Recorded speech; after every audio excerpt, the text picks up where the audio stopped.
हम जब आए 2004 में, तब हरियाणा की बिजली की स्थिति बहुत खराब थी।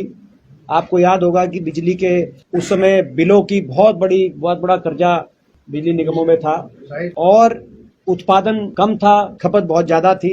उस बात को देखते हुए तुरंत आते ही 4 थर्मल के कारखाने, एक झज्जर में झाड़ली में, एक झज्जर में खानपुर में, एक हिसार में खेदड़ में और एक यमुनानगर में, 4 बिजली के थर्मल के कारखाने उस टाइम स्थापित कराए गए और एक परमाणु का कारखाना। और ये कुल मिलाकर अगर आप इनको टोटल इन्वेस्टमेंट देखोगे तो इसमें 1 लाख करोड़ से भी ज्यादा की इन्वेस्टमेंट है। ये इन्वेस्टमेंट थी और उसके साथ साथ उपभोक्ता को राहत दी गई। जो जहां बिजली के कर्जे माफ की योजना आई, उसके साथ साथ पूरे देश में सबसे सस्ती बिजली, अभी जो बिजली की बात करें दरों के हिसाब से, उस समय सबसे सस्ती बिजली हरियाणा के अंदर करी गई हर वर्ग के उपभोक्ता के लिए।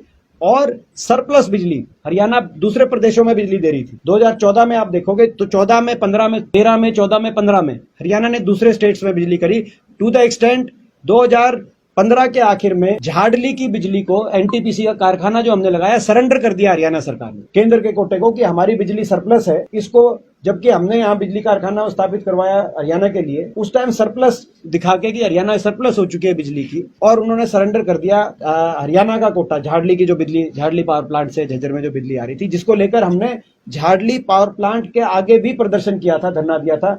उस समय दांगी साहब भी थे, शकुल्ला जी भी थी। 10 पैसे यूनिट, जो कि सबसे देश में सबसे कम दरों पे और सरप्लस बिजली, और दूरदर्शिता के साथ ये कारखाने स्थापित किए गए थे, बिजली के उत्पादन कारखाने, थर्मल कारखाने। अब ये 8 साल से सरकार ने 1 यूनिट भी नहीं, कहीं उत्पादन की बात तो दूर की बात है।